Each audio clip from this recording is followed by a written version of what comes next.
Bonjour à toutes et à tous et bienvenue dans un nouvel épisode du Mindset Show. Aujourd'hui, nous allons aborder un sujet qui, je le sais, touche beaucoup d'entre nous. C'est la gestion du stress et de l'anxiété. Dans notre société moderne où tout va à 100 à l'heure, il est très facile de se sentir submergé, que ce soit dans les études, le travail ou la gestion d'un projet personnel. Mais comment transformer ce stress en force motrice plutôt qu'en un fardeau qui nous paralyse ?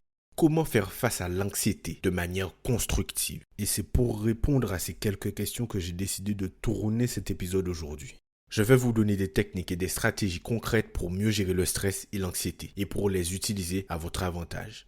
Commençons par clarifier ce qu'est le stress. Le stress à la base est une réponse naturelle de notre corps à une menace ou un défi. C'est notre système de survie qui se met en marche. Lorsque nous ressentons du stress, notre corps produit des hormones comme l'adrénaline et le cortisol. Ces hormones ont pour objectif de nous préparer à combattre ou à fuir. Ce mécanisme est utile lorsque vous devez faire face à un danger immédiat, mais il devient problématique lorsque nous sommes constamment dans cet état de stress. L'anxiété de son côté est une anticipation du futur. C'est le « et si » de la vie. Et si je n'y arrive pas? Et si je fais une erreur? Et si je déçois quelqu'un? L'anxiété survient souvent lorsque nous nous concentrons sur des choses qui échappent à notre contrôle. Il est important de comprendre que le stress et l'anxiété, lorsqu'ils sont bien gérés, peuvent devenir des outils puissants pour la croissance personnelle. Ce n'est pas l'absence de stress qui fait la différence, mais notre capacité à le gérer efficacement. La première étape pour gérer le stress est de comprendre d'où il vient. Prenez le temps d'identifier ce qui vous stresse vraiment. Est-ce une échéance au travail, un examen à venir, une relation tendue ou quelque chose d'encore plus profond? Une fois que vous avez identifié la source de votre stress, vous pouvez commencer à élaborer des stratégies pour y faire face. Posez-vous donc la question: est-ce que je peux contrôler ou influencer cette situation? Si la réponse est oui, élaborez un plan d'action. Sinon, il est temps de lâcher prise et de se libérer de ce fardeau. L'une des techniques les plus simples et les plus efficaces pour calmer l'esprit est la respiration profonde. Prenez donc un moment pour respirer profondément en inspirant lentement par le nez pendant 4 secondes. En retenant votre souffle pendant 4 secondes, puis en expirant lentement par la bouche pendant 6 secondes. Répétez cet exercice plusieurs fois. Cette technique aide à calmer le système nerveux et à réduire le niveau de cortisol dans le sang, apportant une sensation immédiate de calme. En complément, pratiquez la pleine conscience. Elle consiste à ramener votre attention au moment présent, à ce que vous ressentez, voyez, entendez et touchez, sans jugement. Lorsque vous vous concentrez sur l'instant présent, vous arrêtez de ressasser le passé ou d'anticiper le futur. Beaucoup de stress provient d'un sentiment de débordement ou de surcharge de travail. Pour combattre cela, une gestion efficace du temps est cruciale. Créez donc une liste des priorités. Organisez vos tâches par ordre d'importance et fixez-vous des objectifs réalistes. Utilisez des outils comme des agendas, des tableaux de gestion ou des applications de gestion du temps pour vous aider à rester sur la bonne voie. Et surtout, ne surchargez pas votre emploi du temps.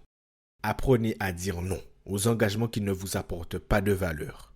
L'anxiété se nourrit de pensées négatives et d'anticipations catastrophiques. Chaque fois que vous ressentez de l'anxiété, identifiez la pensée qui en est à l'origine et posez-vous la question: est-ce que cette pensée est vraie? Remplacez ensuite cette pensée par une affirmation positive ou une question plus productive, comme: qu'est-ce que je peux faire maintenant pour améliorer cette situation? L'anxiété a tendance à nous paralyser. Une des meilleures façons de la combattre est de passer à l'action. Si vous êtes anxieux à propos d'un examen, préparez-vous davantage. Si vous êtes anxieux au travail, posez des questions, demandez des clarifications et agissez.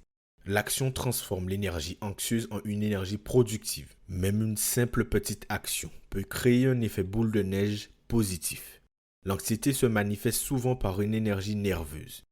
Faire de l'exercice régulièrement est une excellente manière de la libérer, que ce soit par la course, la danse ou même une simple promenade. Bouger votre corps libère des endorphines, réduit le cortisol et vous aide à vous sentir mieux instantanément. Trouvez une activité qui vous plaît et intégrez-la dans votre routine. Pour mettre en pratique ces techniques, je vous encourage à créer votre propre plan de gestion du stress et de l'anxiété. Voici comment procéder. Identifiez vos déclencheurs de stress et d'anxiété. Notez-les dans un carnet et cherchez des schémas ou des situations récurrentes. Choisissez 2 ou 3 techniques à appliquer immédiatement. Peut-être que vous commencerez par la respiration profonde, la gestion du temps et une activité physique. Mettez-les en pratique chaque jour. Évaluez votre niveau de stress et d'anxiété chaque semaine. Faites un point hebdomadaire sur votre progression. Est-ce que ces techniques vous aident? Y a-t-il des ajustements à faire? Pratiquez la gratitude. Chaque jour, prenez le temps de noter 3 choses pour lesquelles vous êtes reconnaissant. Cela aide à recentrer votre esprit sur le positif et à réduire l'impact du stress et de l'anxiété. Le stress et l'anxiété sont des réalités de la vie, mais vous avez le pouvoir de les gérer de manière à ce qu'ils ne vous contrôlent pas. En comprenant leurs mécanismes et en appliquant des techniques concrètes, vous pouvez transformer ce qui semble être une faiblesse en une source de force. N'oubliez jamais que le véritable contrôle commence de l'intérieur. Prenez soin de votre esprit, de votre corps et prenez des mesures pour vous protéger contre les effets négatifs du stress et de l'anxiété.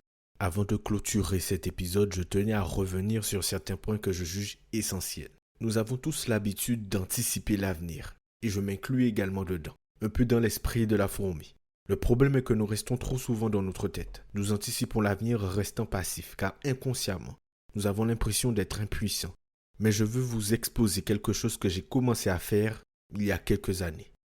Je n'ai pas arrêté d'anticiper l'avenir à proprement parler, mais plutôt que d'en avoir peur et de prévoir le pire, je me fixe des objectifs et je mets en place des actions à chaque nouvelle journée. Je me concentre sur ce que je peux contrôler. Je ne sais pas de quoi demain est fait. Mais la seule chose qui est sûre, c'est aujourd'hui. Donc qu'est-ce que j'en fais? Plutôt que de me saper le moral ou à me galvaniser en anticipant l'avenir, je reste toujours concentré sur le moment présent. Et ce sur quoi j'ai un contrôle. L'anxiété vient de la suranticipation et d'un profond sentiment d'impuissance. Et j'estime que la meilleure manière de combattre ça, c'est de reprendre le contrôle de chaque jour qui nous est offert. Et de poser une action après l'autre en direction d'un avenir meilleur. Je vous remercie de m'avoir écouté aujourd'hui. Dans l'épisode de demain, nous parlerons de l'importance de fixer des objectifs clairs. Nous verrons comment ces objectifs peuvent transformer votre année à venir. Restez connectés, prenez soin de vous et continuez à avancer avec confiance et détermination. C'était Jordan pour vous servir, on se dit à demain pour le prochain épisode. Salut!